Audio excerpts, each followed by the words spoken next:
शाम की सुनहरी किरणें झुग्गियों पर डूब रही थी। एक छोटी सी झुग्गी में एक महिला दिन भर की मेहनत के बाद घर लौटी। उसके चेहरे पर थकान के साथ साथ एक अजीब सी खुशी भी झलक रही थी। उसके मन में सिर्फ एक ही ख्याल था, अपने पति को एक छोटा सा तोहफा देना। उसने आज बाजार से उनके पसंदीदा चने के छोले खरीदे थे। झुग्गी के अंदर एक युवक धुएं से भरी कुटिया में बैठकर अखबार पढ़ रहा था। महिला ने धीरे से उसके पास जाकर छोले रख दिए। युवक ने मुस्कुराते हुए कहा, आ गई? आज थोड़ी देर हो गई। महिला ने कहा, काम थोड़ा ज्यादा था आज। युवक ने छोले उठाकर कहा, धन्यवाद, तू हमेशा इतनी मेहनत करती रहती है। महिला ने भी मुस्कुराते हुए कहा, तुम भी दिन भर काम करते हो, थक जाते होंगे। ये लो, थोड़े से छोले खा लो। दोनों साथ बैठकर छोले खाने लगे। धुएं से भरी कुटिया में भी दोनों की हंसी की आवाज गूंज रही थी। फिर एकदम शांति से भरा माहौल कुछ ही पलों में बदल गया।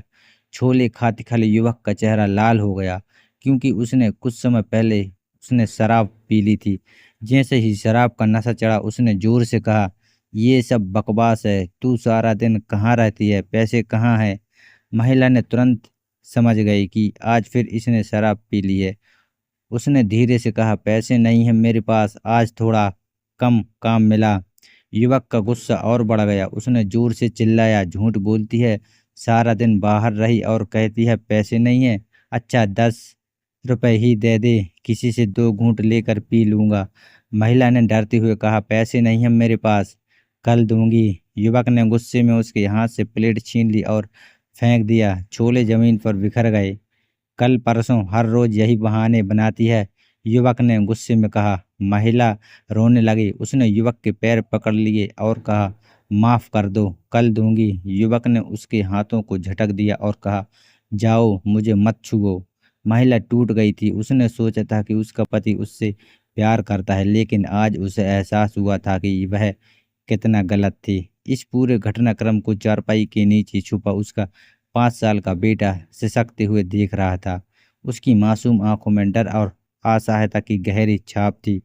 औरत मार खाते हुए सोच रही थी कि उसकी माँ हमेशा कहती थी, पति परमेश्वर होता है, उसका घर ही तेरा घर है।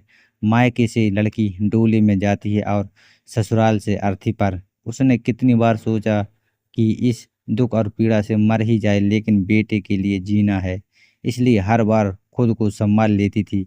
4-5 घंटे बाद जब उसका पति थक गया तो बड़बड़ाते हुए सो गया। वह रात भर दर्द और आंसुओं में डूबी रही, अपनी किस्मत को कोसती रही। सुबह जब सूरज की किरणें झुग्गी के अंदर आई तो उसका बेटा धीरे से उसके पास आकर बोला, माँ, मैं आज स्कूल नहीं जाऊंगा। सबने अपनी फीस जमा कर दी है, मुझे छोड़कर। कल मास्टर जी ने मुझे मुर्गा बनाया था, आज मारेंगे। माँ ने अपने बेटे की दुख भरी आंखों को देखा और उसका दर्द महसूस किया। उसने अपने पेटीकोट के घेरे से 20 रुपए निकालते हुए कहा, मेरे लाल, तू स्कूल में ना पिटे इसलिए तेरी माँ रात भर पिटती रही। ये ले, अपनी फीस जमा कर दे। बेटे की आंखें खुशी से चमक उठी। उसने अपनी माँ के आंसू पोंछते हुए कहा, माँ, जब मैं बड़ा हो जाऊंगा ना, तब कभी तेरी आंखों में आंसू नहीं आने दूंगा। माँ ने अपने बेटे को गले से लगा लिया और उस आंसुओं भरे क्षण में भी उसने एक उम्मीद की किरण देखी।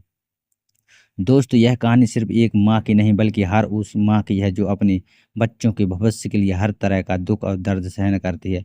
वह दिन रात मेहनत करती है, सिर्फ इस उम्मीद में कि उसका बच्चा बड़ा होकर एक सफल और खुशहाल इंसान बने। लेकिन अफसोस, कुछ बच्चे बड़े होकर अपनी माँ के बलिदानों को भूल जाते हैं। वे यह सोचने लगते हैं कि वे अपनी माँ को पाल रहे हैं, जबकि सच है कि वही माँ उनकी जिंदगी की नींव रखती है। उन्होंने उन्हें 9 महीने अपनी कोख में रखा, 3 साल तक सीने में लगाए रखा और जिंदगी भर अपने दिल में बसाया। अगर वह माँ ना होती तो शायद उनका अस्तित्व भी ना होता। इसलिए हमें अपनी माँ के बलिदानों को हमेशा याद रखना चाहिए, उन्हें कभी भी बोझ नहीं समझना चाहिए।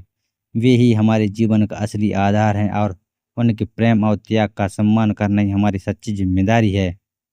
तो दोस्तों, यह थी आज की कहानी। अगर आपको मेरी कहानी पसंद आई है तो कृपया मेरे चैनल को सब्सक्राइब करें और घंटी दबाकर सभी नोटिफिकेशन चालू कर लें, ताकि आपको अगली वीडियो को सूचना सबसे पहले मिल सके।